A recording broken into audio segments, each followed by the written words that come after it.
There are more UFO sightings than ever before. Strange lights. Alien life. A UFO. What lies behind this increasing number of reports? What the is that? 4 expert UFO investigators are hunting down the truth. Maureen Ellsbury is a respected UFO journalist. I've studied literally thousands of cases, and most have rational explanations. Mike Barra is an experienced aeronautics engineer.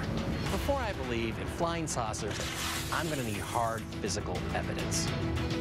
The other 2 investigators believe that aliens are already here. Daryl Sims is a private investigator and ex-CIA. I was abducted by aliens. I think they're a force for evil. And Stephen Jones claims to have had contact with extraterrestrials. ETs are walking down the main street right now. In this investigation, Wow. multiple UFO sightings in South Carolina. I have no idea what that is. And claims of an alien shootout in Ohio. What was down there? The lights, that's when I aimed and started shooting. Lead to hard evidence of extraterrestrial technology. Ben claims to actually have a piece of a UFO. This was not made on the planet Earth.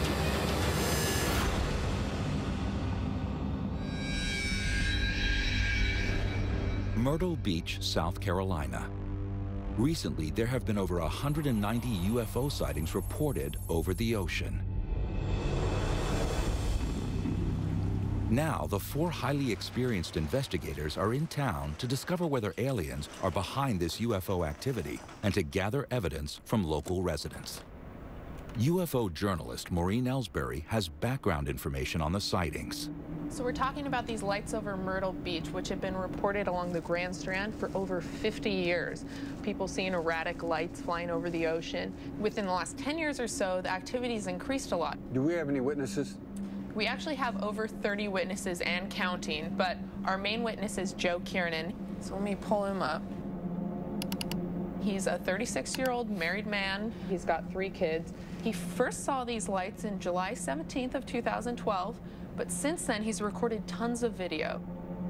Look at that, Anthony. Oh my God. I cannot get Look that. how bright that one just got. I got it.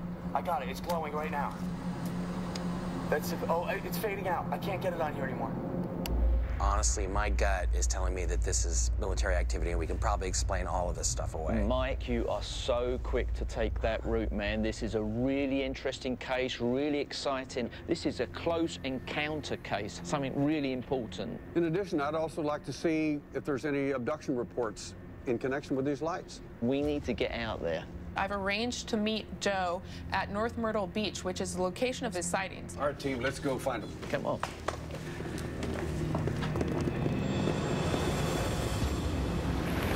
I haven't had much help from any avenue I've chosen in helping find out what the lights are, what they might be doing. Is anybody safe? Is anybody in danger? These are all questions I need answers for. Joe has agreed to meet the UFO investigators at Myrtle Beach Pier, less than a mile away from his home. Daryl Sims. Nice to meet you, Joe. Nice to meet you.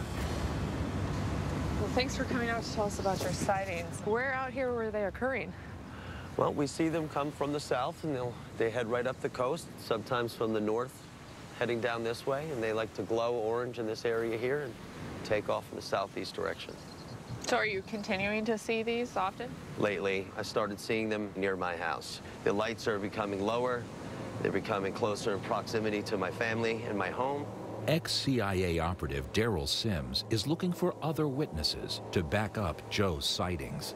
Is anyone else in your family or anyone? Yes, my entire family has seen them at least 30 times. How do you feel when you see these things? Do you feel fearful? Do you feel excited? I do feel fear, and I'm looking for someone to assure me we're not in any danger and that we are safe. Well, we're here to help you, and we're here to try to find out what in the world's going on and do whatever we can to see if we can resolve some of this. Thank you so much. It's Thank a you. pleasure. So do you have any more footage you could show us, Joe? I have a lot of new footage, and I would really like to take you back to my house and we can take a look. I appreciate your help. Fantastic.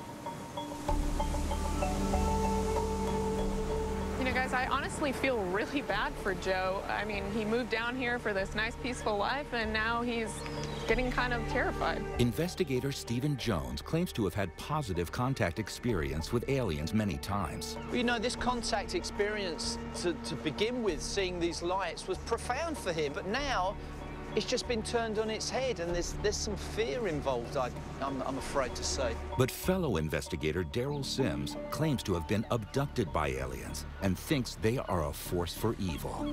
I used to work with exotic animals. They're great at a distance, but when they get real close, I don't have the sense of, wow, I need to go over and pet the tiger, see if it works. But the intelligence behind these lights are not wild animals. They are sentient, caring beings reaching out to Joe and his family for contact. I think you guys are making a few too many assumptions. We have a lot more to this case we need to see before we decide whether this is a hostile or non-hostile thing. Why don't we go to Joe's? Okay. As the rest of the team head to Joe's, aeronautics engineer Mike wants to follow a different lead. Joe's an interesting guy, compelling witness, but he's not a trained observer. And there is another witness named Gary Travis, who is a pilot. So I'm going to leave the team right now, go over to the airport, and talk about what he's seen. Gary Travis says he's seen the same lights as Joe, but from the air. Now, what I want to do is understand why a trained pilot thinks that these lights are UFOs. Hey, Gary. Hello, Mike. How you doing? Nice to meet you. Ready to fly? Okay, great. Let's go do that.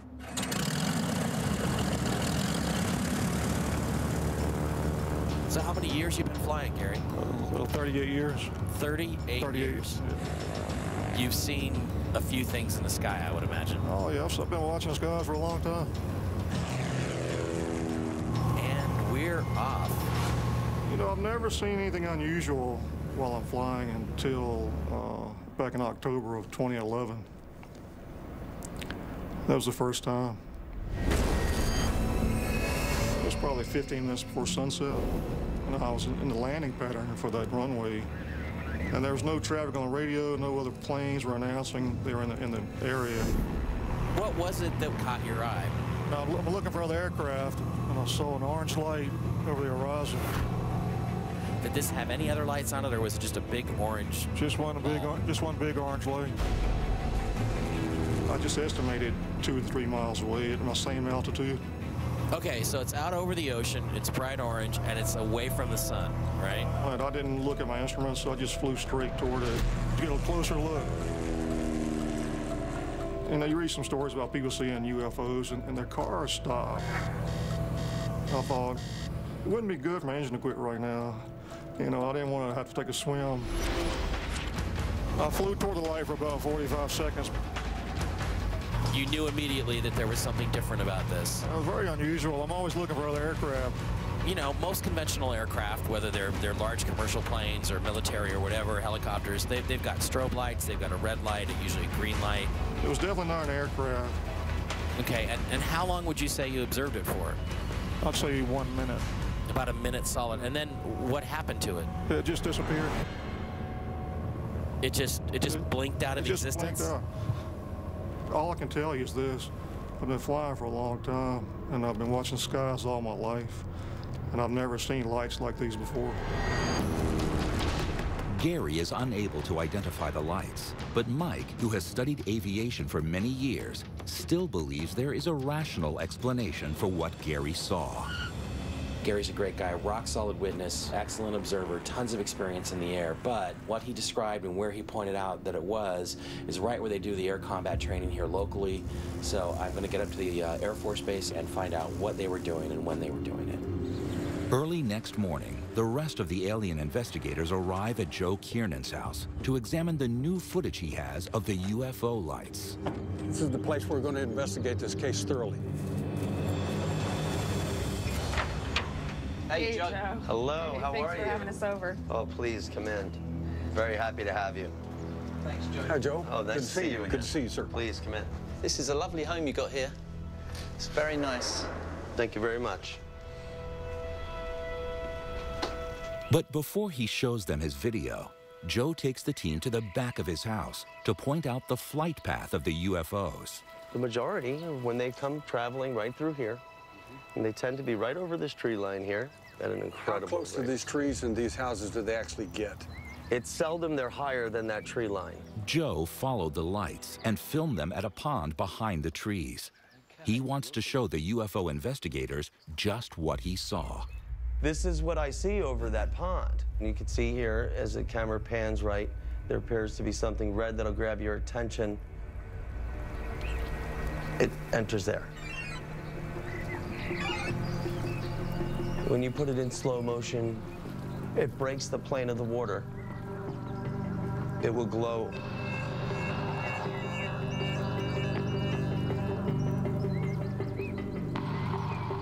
And it enters there. Wow. That's gone below the water? Yes. Wow.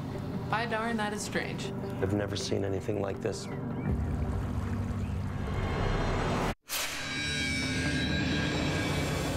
Four expert investigators are in Myrtle Beach, South Carolina, where multiple UFOs have been sighted over the ocean. Local witness Joe Kiernan has filmed the UFOs over the beach. They glow orange and take off in the southeast direction. And pilot Gary Travis has seen the same lights from a different angle. I saw an orange light over the horizon. But now, Joe Kiernan is showing the investigators new footage of the UFOs in a pond behind his house. Every time it breaks the surface of the water, it will glow red, whether it's going in or coming out. Wow. By darn, that is strange. But Joe has also noticed something weird under the surface. The bottom of the pond appeared to have been a complete circle resembling a crater. UFO journalist Maureen Ellsbury has seen similar reports. You know, it's interesting, Joe, is a lot of people report USOs, which are basically unidentified submerged objects. Right. And a lot of people think that there could be some sort of bases that these things are going to and from. Yeah, I'm really interested to get out to this lake and try and figure out what the heck's going on there. As soon as I cross into that area on my way to the pond, the uncomfortable anxiety does begin. All right. Yeah, I know what you mean. Despite Joe's fears, investigator and alien contactee Stephen Jones wants to take him back to the pond. I appreciate your feelings about this, but if you would you return there with us? I will, if you go during the day. Meanwhile, fellow UFO investigator Mike Barra is on his way to a meeting that could provide a rational explanation for the UFO activity. I still think Gary and Joe witnessed military activity. So I'm headed up to Shaw Air Force Base today to talk to Rob Sexton, who's the public information officer up there. And the things I'm going to be discussing with him are whether or not the air wing up there does training that could possibly explain some of these sightings. Hi, Rob. It's nice to meet you. I'm Mike Barra. Hello, Mike. It's good to meet you. Welcome to Shaw Air Force Base, South Carolina.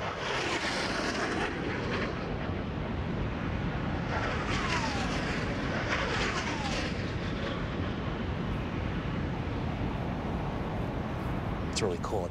So the first thing that I'd like to ask you is, do you guys train here at all with your aircraft?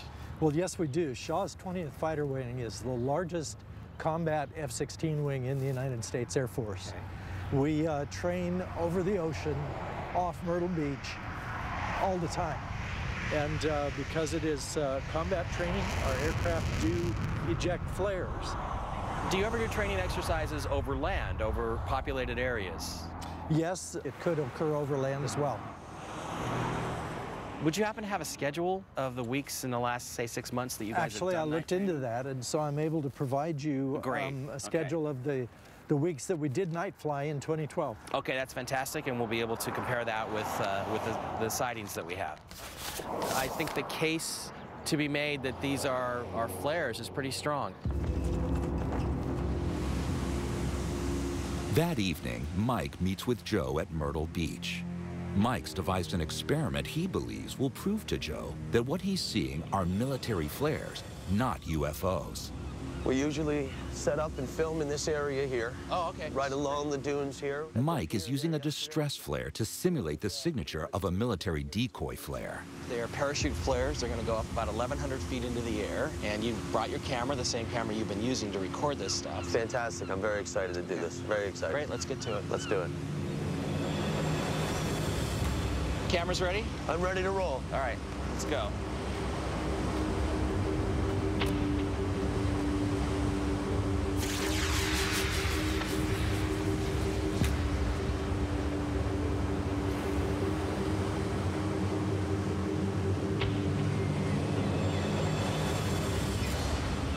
Did you get that? I got it. Do you think that that's what you've been recording? That's weird? That's not what I've been recording at all, but it's a nice shot nonetheless. I can't wait to take a look at it when I get home. Well, at this point, Joe's very convinced that it's not flares being fired from the beach. Whether what he's actually filming is alien spacecraft, extraterrestrial entities of some kind, I need a lot more evidence for that. But just as Mike and Joe are packing up to leave, the film crew's cameraman spots strange lights in the sky above the beach. They're standing right under that lamp, guys. And Joe tries to grab footage. I can hear something. That's really interesting.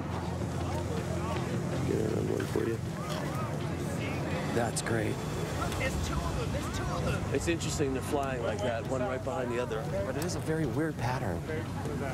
Is that incredible? I'm not sure what they are. Look at that. Wow. Yeah, and they're heading right over my house.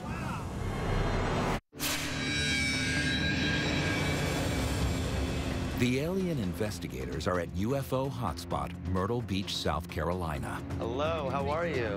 Witness Joe Kiernan has shown the team his videos of UFOs near his house. Wow. Investigator Mike Barra's test to prove Joe was seeing military flares has failed to convince him. That's not what I've been recording at all. But now they're in the middle of a real UFO encounter. I have no idea what I'm looking at. Is that incredible? Wow. They're moving too slowly to be aircraft or any kind of jets. There's not going to be any combat testing tonight, so I don't really know what to say about them. They stayed in a very tight formation, which indicates military, but I'm not sure what they are. Aliens? It would be going too far for me to say that they were aliens, but I don't know what to say about it other than it was a bit strange. The following morning, investigators Daryl, Maureen, and Stephen take Joe to the lake behind his house, where he recorded his footage of the UFOs. This is it. This is the pond in question. This is the area I have a high anxiety and large discomfort being in this area. At times could just be overwhelming, and I don't even want to be back here any longer. It's a tough place to be. Joe, you know, we fully appreciate you bringing us over here, and what we're going to do today is we're going to explore the area. We're going to take its pulse. It's fantastic. Investigator and ex-CIA operative Daryl Sims is an experienced diver. My part, we're going to go out in that water. We're going to do some sonar. We're going to check the bottom of this thing. Any other conditions that could affect this lake from any part of your story. Joe's encountered something here, and I want to find out if it's on the land, and if it's not, it's in the water. Daryl has asked a team of underwater investigators to help him. They normally use their high-tech equipment to analyze crime scenes and search for unexploded bombs. Gentlemen. Hello. You ready to go? We're getting there. All right. We're going to use side-scanning sonar to get a look at the entire bottom of the lake, see if there's any depressions or configurations that might be left by a UFO. If anything has happened out here and affected this lake, I will dive down and I will find out exactly what's in the bottom of the lake and what's there.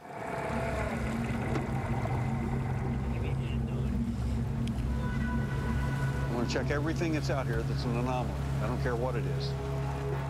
Joe told Daryl and the team that he thought there was a crater on the lake floor. All right, so here we come along out of this cove here. Right. And you can see. After just a few minutes of scanning, something strange starts to emerge on the sonar monitor. Geologically, you know, it's kind of an anomaly. Do you have any idea what might cause something like that? Not a clue. You ever seen anything like that in a lake before? No, can't say that I have. There's a depression out here that we found in the deeper part of the water. We've already marked it. We're going to go back and look at that. And some of these other configurations at the bottom of this lake, or this pond, kind of don't make sense. The side scanner has thrown up an anomaly, but it doesn't give Daryl all the information he needs. There's only one way for me to know for sure the UFO has landed in this water. I'm going to have to go down there and take a look.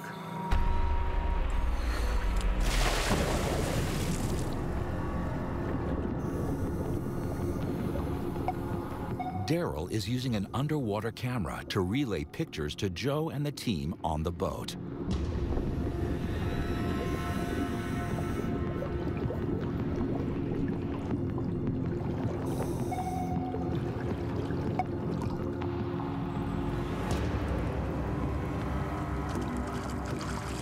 Where Daryl's down under the water right there, that's the area where the orbs of light were moving around in the water. Okay, so if there's a signature of them being in the water, Daryl might be able to pick something up.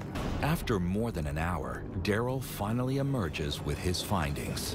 The fact is that this lake is crystal clear, nothing grows here. That's really odd because everything around here is infested with alligators and every kind of biology you can imagine. There is absolutely nothing living in here. Absolutely nothing in this water, and I'm baffled as to why. The UFO investigators regroup to discuss the latest findings. Both Daryl and Stephen claim to have first-hand knowledge of aliens. They suspect Joe may be subconsciously withholding information. I believe his close encounters are more than just seeing lights. Here's the point. Something profound happened to Joe at the lake area. That's why he has this huge reticence to go there. I believe that Joe has had an encounter with the pilots that are flying these lights. Stephen, who claims to have had lifelong contact with ETs, heads to meet Joe at Myrtle Beach. I've been having ET contact experience all my life, and although challenging, it's been very positive. I believe the ETs are here to help us. My suspicion is that Joe has had contact. He's drawn to certain locations, but he doesn't know why. And in my experience, my particular experience, and other people that I've spoken to, this is because he has had some direct contact. Hey, Joe. How's it going? Good, how you been? I'm good, I'm good. So you've seen these lights in a few locations now, but as I believe it, you feel there's like a reluctance in your heart to return to certain locations. Why do you think that is? There are particular locations that do have an overwhelming discomfort when I do try to enter them at certain times. In my experience, as somebody who's had very direct contact, would it be outrageous of me to suggest that you might have had more of a contact experience in these events than you remember? I wouldn't consider that outrageous, because I haven't been able to find out what they are in any capacity. It's been a tough road all by myself. I've had to act particular ways. You feel that their presence is connected with your presence? Yes, I feel there is a message that I'm missing. Whatever it is, these sentient beings have touched our lives. This is real. This is happening every single day to millions of people around the world, and we recognise each other. Joe, you know, I just want to say that meeting you has been an absolute pleasure. It just fills my heart with joy to meet another me that is having this sort of experience. So, Joe, thank you so much. Pleasure's all mine, Steve. Pleasure. To investigate the increased sightings of UFOs over Myrtle Beach, the investigators watched footage. That is strange. Wow. Talked to eyewitnesses. I saw an orange light over the horizon. And saw UFOs themselves. Wow. I'm not sure what they are. Now, the UFO investigators meet to discuss their findings. Guys, we were right. Joe admits he's had close contact with the ETs. I just hope he can get over his fear. That's pretty amazing. That means that there's a pattern here. Some of these lights may mean that people are having extraterrestrial contact. Yeah, when you say pattern, the first thing I go back to is the lights that we saw on the beach when we were down shooting flares. I mean, I have never seen aircraft like that before, and I really can't explain them. But Daryl, who claims to have been abducted by aliens, believes he knows exactly what the UFO sightings mean. Well, maybe I can give you some help there. When lights get close to people like that, it's usually contact. When they get super close, it's abduction. I can go back to my own experience and I can tell you it was awful. And I have another case of UFO lights I think we should investigate, and this time it involves a father and son. And I think it may really help us try to find out what the extraterrestrial motive actually is. Let's go. The UFO investigators travel to Hopewell, Ohio, where recent UFO sightings have led to allegations of alien abduction.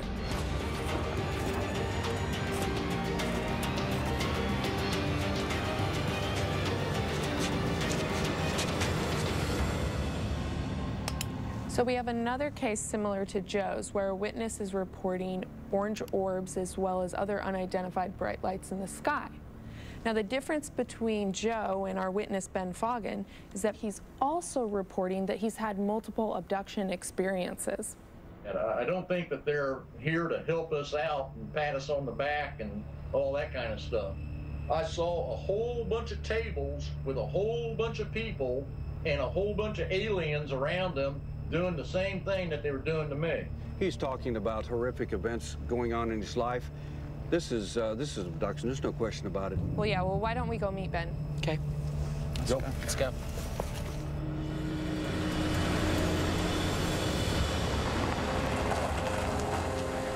The investigators head to meet Ben, who claims that UFO lights, similar to those seen at Myrtle Beach, led to his abduction. Ben Foggin. Yes, sir. Glad to meet you. I'm glad to see you guys here. I've been wanting to talk to somebody about all this for quite a while. Well, that's why we're here. So, Ben, where and when was the last time you had some sort of contact? Out in our backyard. And what exactly happened there? Ran into some orbs. So is it in amongst the trees? Yes, sir. There was two of them. They were white at first. And one of them disappeared and just left one. And it changed yellow, from white to yellow. Ben, can you tell us exactly what happened here? I was abducted.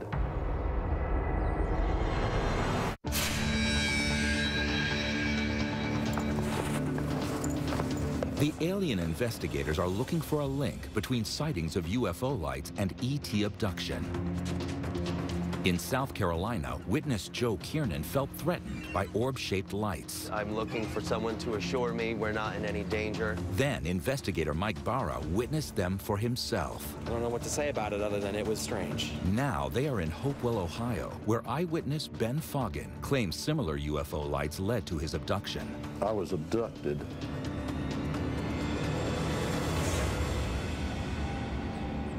Why do you think they did it to you? It was like they were being trained or taught or something like that.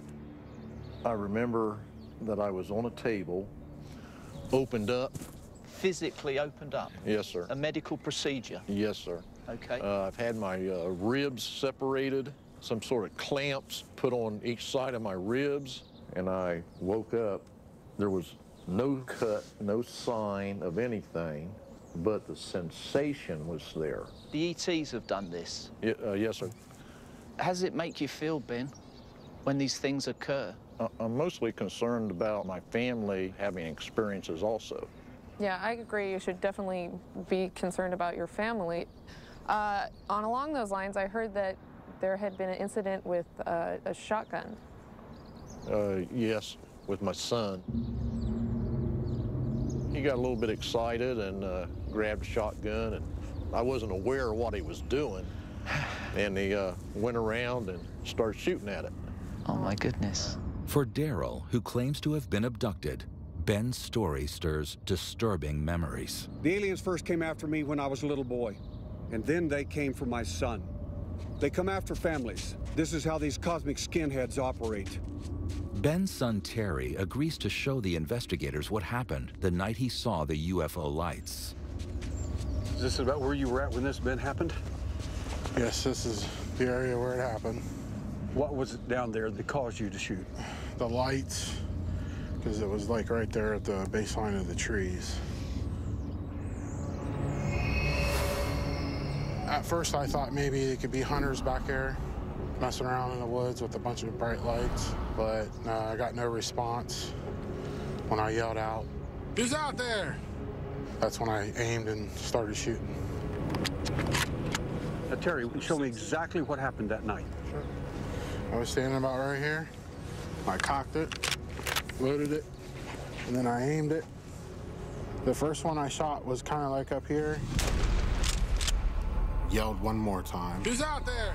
And then I just started shooting at the lights. My heart was racing, adrenaline was pumping. I was pretty scared. Terry, what was your need to fire down there?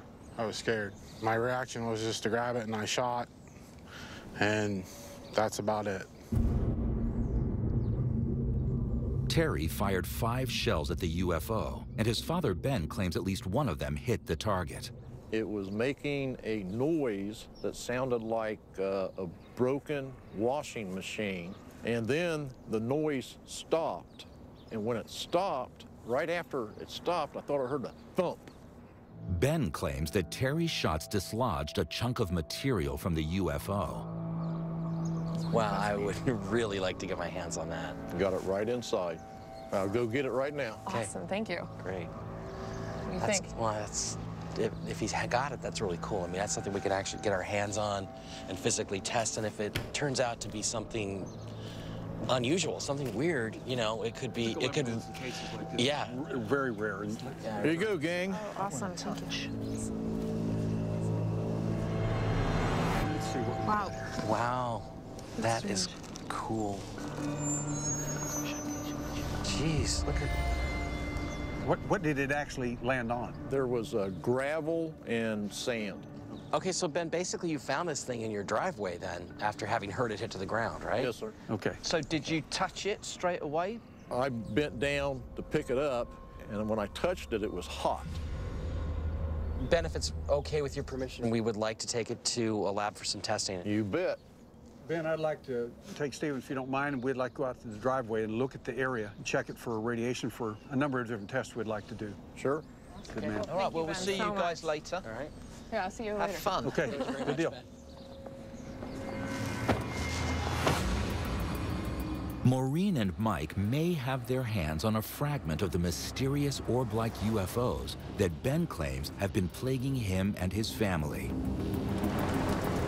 They head to a lab to have the material analyzed by expert scientists. Hi there. Hi, Nice Maureen. to meet you. Nice to meet you, Maureen. Hi, I'm Mike Barra. Hi, Mike. Nice to meet you. Phyllis. Mike, nice to meet you. Nick. So here's the sample that we've been given from Ben Foggins. The first test is to see if fragments embedded in the material are from Ben's driveway, where he claims it fell. With this spatula, I'll try to get into some of the crevices and get enough material out to get a spectrum. There's plenty there. Okay. Oh, isn't that interesting?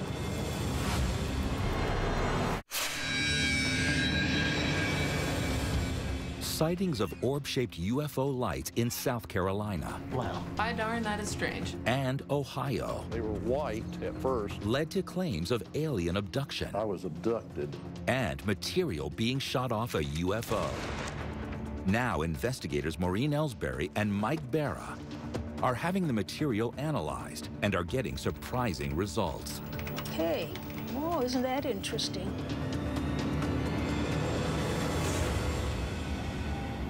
Right here is a little bit of silicate from the dirt in the driveway. Typical limestone gravel is used in Ohio for... Yeah, a typical driveway. So that can confirm that it was actually in his driveway. Yeah. The traces of dirt found on the material back up Ben's story of a lump of hot metal landing in his driveway. But more tests must be done before Mike and Maureen will find out what the material is made of and where it came from. Yeah, do you think you could call me with the results? Certainly will. Great. I'm really excited to figure out what this is. As Mike and Maureen wait for the lab results, Daryl and Stephen are back at the site of the shooting. They want to carry out tests of their own. All righty. Very good. Daryl has a theory that UFOs become radioactive as they travel through space, and that they can leave a signature of radiation where they land that can be detected by using a Geiger counter. When you push this button, It'll set it on. Now, the little clicking you're hearing occasionally, that's normal background radiation. That's nothing to worry about. Nothing whatsoever. The higher the levels of radiation, the more clicks the detector will emit. Hey, Daryl, have you picked up anything yet? Nothing, no signature yet. Nothing on the trees, nothing on the ground. Okay, can you go down to the exact location where the craft was sighted? Keep on going. We're picking up a trace of radiation right here. That's more than background, yeah? It's more than that. Okay, what's happening now is Daryl is in the direct location where the craft was spotted. He's experiencing more radiation than background. It's saying something happened here.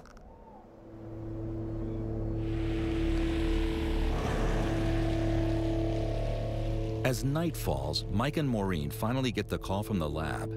They have completed their analysis of the mystery material Ben found in his driveway. Hey, Nick. Hi there, Maureen. So I'm really anxious to hear about the results of these tests. The ratio of strontium-87 to strontium-88 was somewhat out of bounds. It's something other than a normal terrestrial strontium isotope ratio. I guess I'd have to ask you at this point, if there was some chance this was extraterrestrial, could it be a meteor, or does it have to come from something that's manufactured? Yeah, it would have to have been manufactured somewhere. It really does not appear to be an exact match to any known alloy, at least none that I've been able to find. The next day, the UFO investigators regroup to assess the new evidence from Ben Foggin's UFO shooting incident. I picked up two radioactive signals. One was on a tree, one was directly beneath where the lights were at. So you're saying you actually found radioactive material right where they had their sighting, right where he shot at it? Exactly where the light was. While they were firing, they may have actually hit something and knocked some radiation off into the tree and onto the ground. Well, that's another piece of the puzzle that fits perfectly. We also have some really compelling results from what we found out at the lab. Okay, this little baby right here is really fascinating stuff. First of all, it's an aluminum alloy, and what that means is it's manufactured, okay? So it's not any kind of a naturally occurring material, okay? The interesting thing about this particular aluminum alloy is it contains some very strange trace elements, and they have an isotopic ratio that is pretty far beyond what would be produced on Earth. So you're saying it's... That this was not made on the planet Earth. It was made somewhere else. Yeah, really? Absolutely. In that sense, this little hunk of metal is kind of the holy grail for this entire case. Wow. Outstanding, outstanding work. Yeah, if Ben needed any more credibility, this is the cherry on the cake. Mm-hmm. Let's go.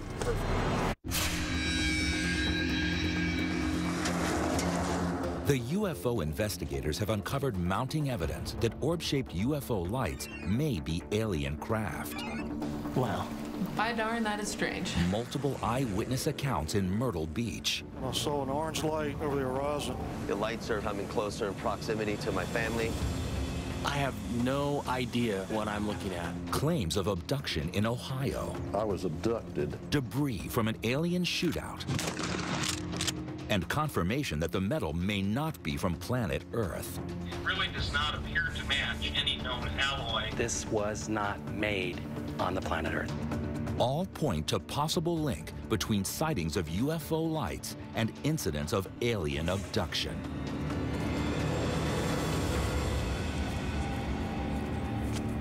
The team meet with Ben Foggin to reveal their findings. Good, my friend. Ben. How y'all doing? Good, good. Very good. Thank you for loaning us your metal. We took it to the lab for analysis, and from the tests that were done, it came back saying that this was quite an unusual aluminum alloy. This object is definitely two things. It's manufactured, and it had to have been manufactured somewhere else because the tests indicate that it could be of extraterrestrial origin. But I'm sure you're not surprised by the unusual qualities of this metal. I know where it came from. How do you feel now, Ben? Does it feel better that you've shared your experience with us? Yes, I feel for people that's going through the same thing to help them along. Yeah, that's important, I think, Ben. Ben, this will help thousands and thousands of people. The fact is that these entities, in my view, are not here to save the planet, fix the ozone hole, or do anything like that. We're never going to know the truth unless people like you come forward and show your evidence. Then that allows us to put together a pattern and find out exactly who they are and what they're doing. Thank you.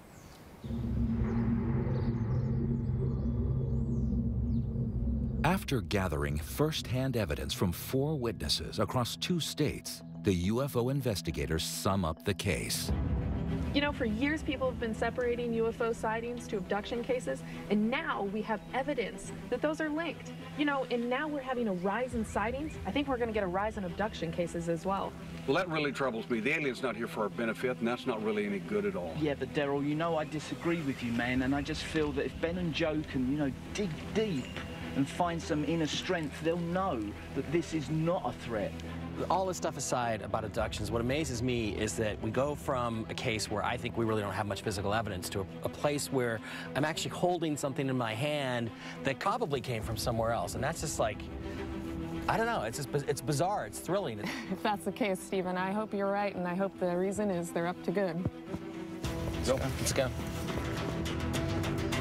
With more UFO sightings than ever before, who is safe from alien abduction? Find out next time on Uncovering Aliens.